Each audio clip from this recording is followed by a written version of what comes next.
Hey guys, welcome back to another episode of the Forex recap video. This is weekly videos that I record to show you the statistics of the past weeks. My name is Alexander Nikitin, if you don't know it. Welcome to my YouTube channel. If you guys are following me for a while, I want to say thank you for your support. Thank you for your thumbs ups. As usual, share this video on social media.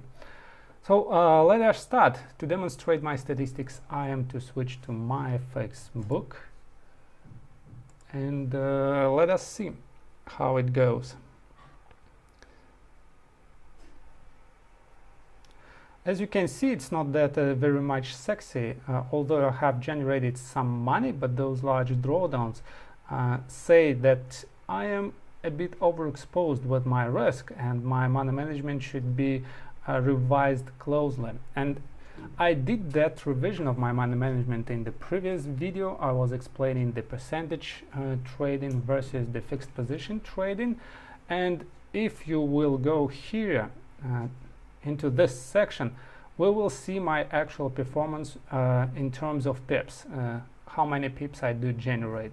So in August I have generated 732, in September I have generated 1.439k, 1438 pips, 1438, and in October I have generated 68 pips.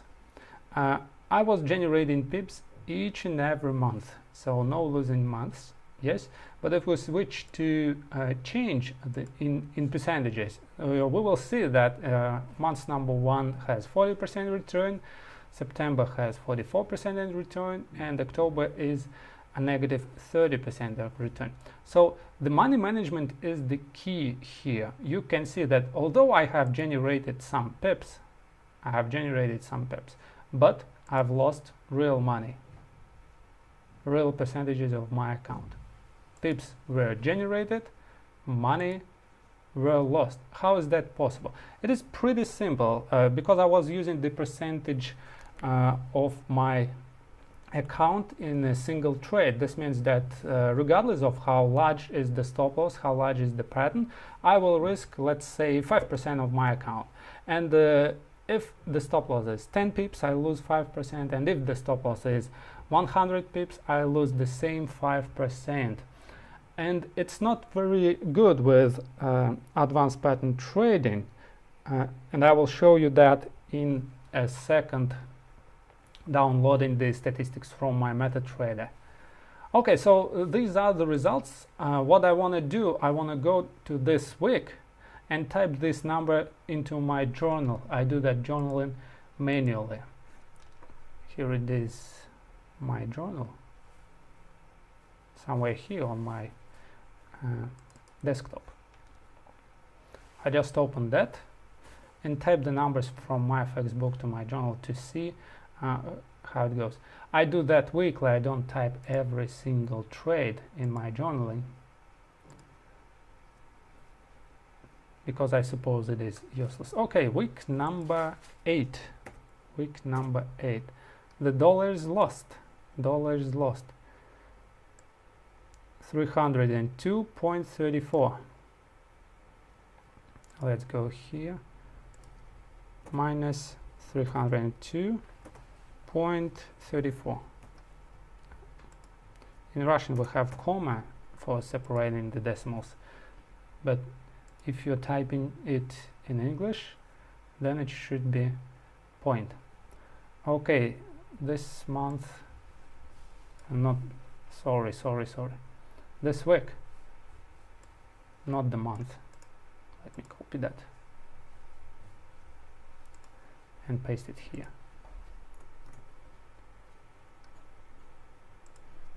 Minus 200, and it should be this. Let me format the cell. Okay, minus 261, not 300. Okay, let's go next. What was my gain in percentages? It was minus 27.28, 27% within 1 week. Sounds crazy. Control V. Let me change that to this, and let me format the cell so they look the same. Okay, and pips. How many pips I have generated? Let's go here. 137 pips were generated. Let's go here, Control V. Let me change it. Okay, and let me do the format of that.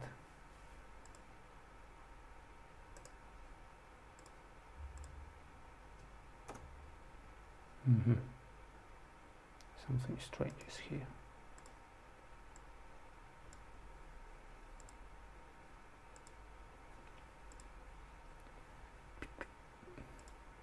Okay, now it looks better. So here I will recalculate the total amount of pips. Hey mate, I can't understand what happens. 137.40 minus 68. So here we have that I8 plus C9, and here we have that I9 plus C8. C8.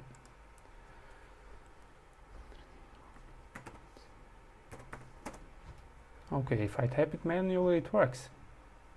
Strange. And the total amount of dollars generated, like this. Okay, $203 generated overall. Let's go to this thing. What is the overall amount of dollars generated? 203.81. So 203.81. Let's go to pips. Here is the equity curve of pips, week number 8. I'm going higher. Here's the equity curve in dollars, this huge drawdown. And here's the equity curve in percentages, but it's not actually the equity curve. It shows how many percentages I lose or win during the week. It should go sideways somewhere, showing the average winner or average losing of that. Okay, that's it for my performance. 1, 2, 3, 4, 5. Week number 8. Save it. Go in here, and let's go to my MetaTrader. Here is my MetaTrader. Here are some trades, by the way, that I'm looking at. This is the pound yen, this is the pound Aussie, and the pound dollar is already in play. Let me show you the stats from that. 8 weeks ago, custom period. It should start from this. Done. What I will do the export into Excel, and it is done this way. XLS, enter, replace the existing one. Okay, allow that, whatever it asking to allow. If you don't mind, I will close this. What I'm to do here, I will delete these lines. You obviously don't need them.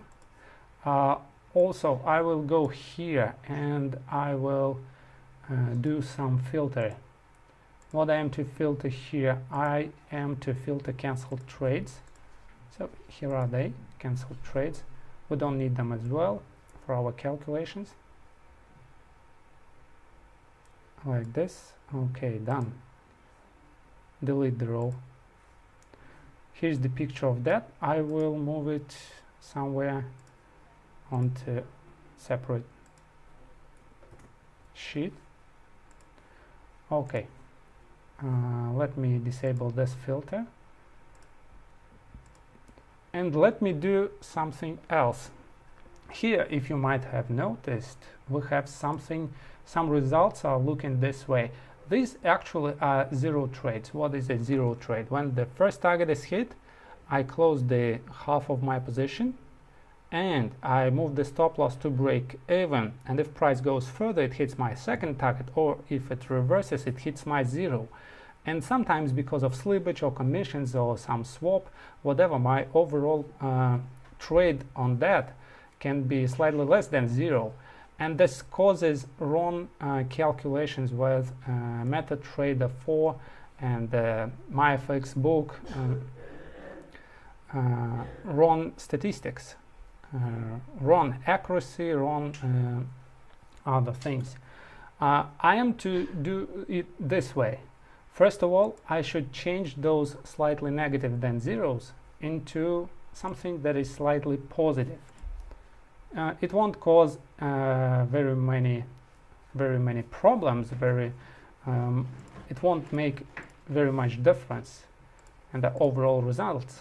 Maybe $2-3 difference, but it will show us the real stats. Because actually zeros are winners. So those that are close to this, that are actually winners.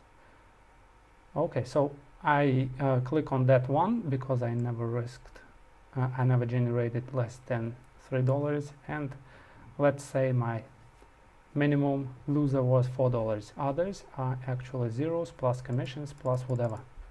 So I have chosen them, and what I do, I type that 0.00001.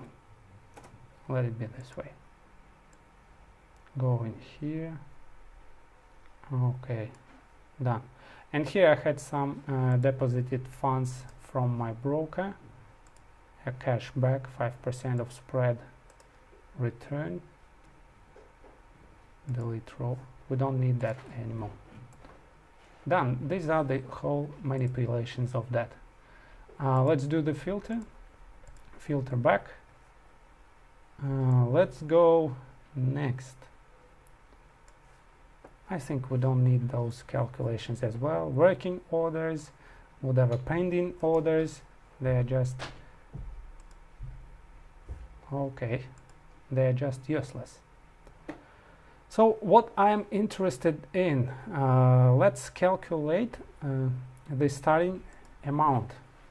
1.6 generated plus something that I started from. It equals the balance I have right now minus what I have generated. Yes, and it is 493. Let us see what is the percentage. Let's say total net profit. It equals what I have generated divided by what I have started from, and it equals 0.41%. 41%. Okay, here you can see the amount of profitable trades is 46. It's not actually true. I am about 56, 55, 57% accurate, closer to 60, sometimes closer to 60. To do that, I will do it this way. I will change this into winners, and I first will calculate how many winners I have. And here, let's calculate the winners. To calculate the winners, I need to type the formula. The formula is called COUNTIF. So this means that it should count how many I have something within this range that I'm showing to you. This is the range of my trades, the outcomes, the range of outcomes. Okay, perfect. So within this range from N2 towards N224. And what should I count? Count only those that are more than 0. That's why we have changed zeros, slightly negatives, into more than zeros. And it will return me the number. How many positive? What is it? Count if more than 0.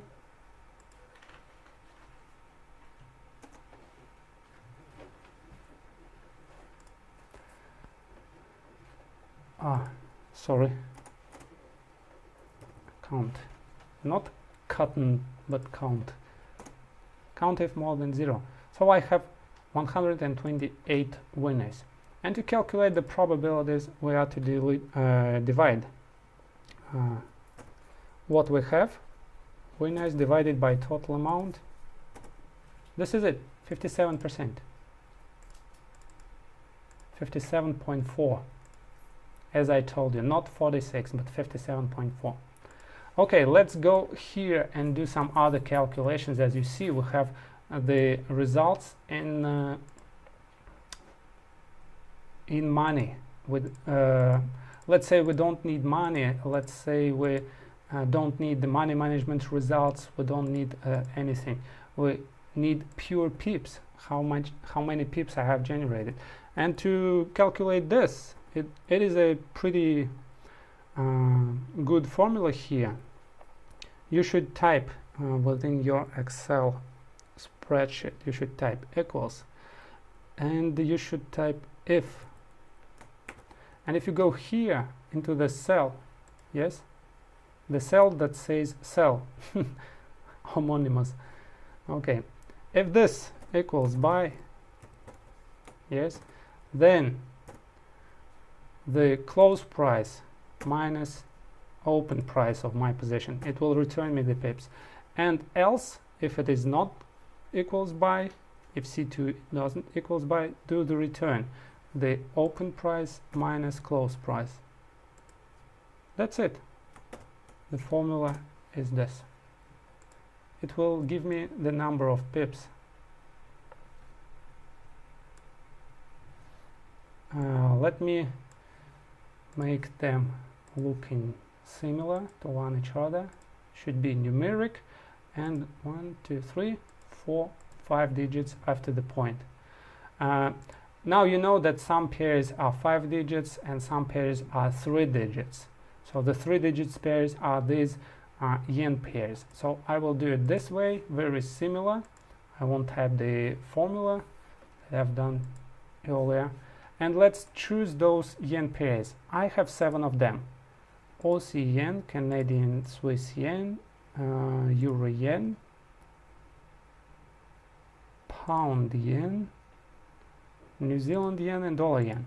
1, 2, 3, 4, 5, 6, 7. So all the 7 are here.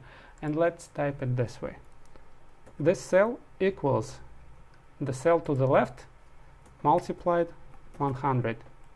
Yes, if it is a winner, it will be a winner. If it is a loser, it will be a loser. 100, because 100 is a 3-digit number, and it will do the calculation.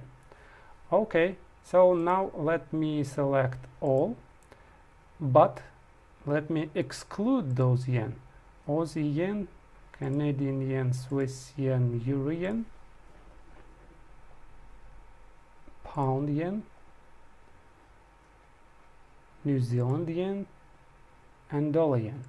Okay, 1, 2, 3, 4, 5, 6, 7. Okay, 7. And here, because we have the 5-digit broker, we should 5-digit pairs, we should multiply that by 5-digit number, that is 10,000. Yes, this equals this cell multiplied 10,000. Done. Stretching this till the end. Okay, now we have pips calculations. Let's disable the filters. So here are the pips. So if you wish to see how the graph of pips was rising or falling, we should do it this way, starting from 0 pips, yes, and every time we have a position close, we should add that amount to our previous. So this is our previous amount plus what we have generated. So if it is a positive, we will be slightly moving higher. If it is negative, this plus turns into minus, of course, and we will be falling, stretching till the end.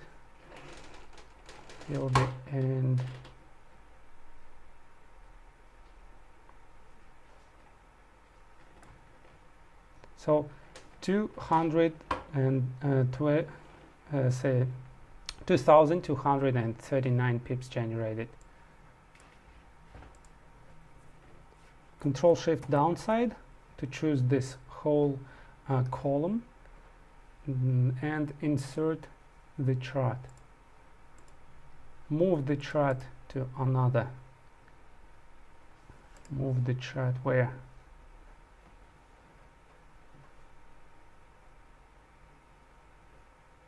Okay, let me cut that, go to here, and let me Control V, paste it. Perfect, perfect. Now we have that. Let me make this smaller, like this. Let me make this a bit larger, like this. The middle of K line should be okay. Let me stretch that to the downside. Oh no, not that much. Like this. And let me stretch this a bit lower as well, like this. So now you can compare the performance. This is the performance using the percentage money management when every pattern is considered to be equal to another. This means that small patterns are equal to large patterns, small pairs with smaller ATR equals to those that are larger ATR, but that's not so. By the way, I don't know the reason why it goes that. I have noticed that pretty long ago. In my previous videos, you can find the video that is called the 4 mistakes of advanced pattern trading, and I was explaining these concepts in that video maybe half a year ago or so. That percentages, I don't know why, but they don't work good with advanced patterns, and only now I have the real confirmation for that to show you. So I had to open an account, trade it with percentages, and then I had to show it to you real time. Luckily, I was not opening the large account. For demonstration purposes, I have a small account for my experiments. So it is obvious. You see the percentages equity curve, and you see pips equity curve. Although this is moving sideways, but it is obviously not losing money. Well, hope you understood that difference between pips and difference between the percentages, and you will make a right choice for pattern trading. What else we need to do? We need to calculate the average winner versus average loser. The average winner here, it is needed to calculate the average risk to reward. So we've been calculating this within the n of 2, but that calculates money. We need to calculate pips, and the pips is column P. We'll calculate the average win in pips versus average loser. So let me copy this formula. It will almost do the same. Control C, and let's paste it here. Control V. Delete this. Now I need not to count, I need average if, and instead of n I need column P. So within the column of P, this is the column of our pips. Whatever pips is more than 0, show and calculate the average of them. 61. Pretty large amount, mostly because I have recently large winners on New Zealand Canadian 4 hour, 2 targets winner. Well, that's good. 61 pips is the average winner. Copy this and go here, paste it, Control V, but here we should calculate less than 0. Guys, I've made a mistake. Those that are winner should not be only more than winner, but should also be more than equal than winner. This is the average winner is calculated. It includes 0 trades as well. Second target that wasn't hit. Okay, now we have 55. Now it's better. 55 versus 30 pips. So the average risk to reward looks this way. We are to divide our average winner by our average loser in pips. So with advanced pattern formations, it looks pretty good. Minus, just to make it positive. Let me format the cells. Okay, 1.79, but it will change. It will change because recently I had those winners of 98, 85, 151 pips. They are making the big difference. Well, that's it. Once again, the two charts that demonstrate the performance of my strategy. This is the performance of the strategy if you use fixed position size. If you don't know what is the fixed position size, it means that you use, let's say, $1 per pip, and you will have this same equity curve. Or you use, let's say, 50 cents per pip, and you will have the same equity curve, but these numbers, instead of 200, you will have, let's say, 100, because you are risking twice less. And that's it. You just trade until your account grows and you make a decision, okay, it's time to double my position. Let's say you have doubled your account, and then you make a decision, it's time to double my position because I have doubled my account. Double account, double position. Pretty simple money management. But what is your starting point? What is the initial position you should start from? I calculated this way. I prefer to calculate it this way. This should be your account, let's say 1000 account, and it should be divided by 30,000. This is the appropriate position size for you, 0.03 and 333. Or let's say it this way. If you have 1000, it should be divided by 4,000. This is something that I found optimal. So 0.025 on one trade. Well, that's it. Hope you like this video. Hope you like my statistics on that.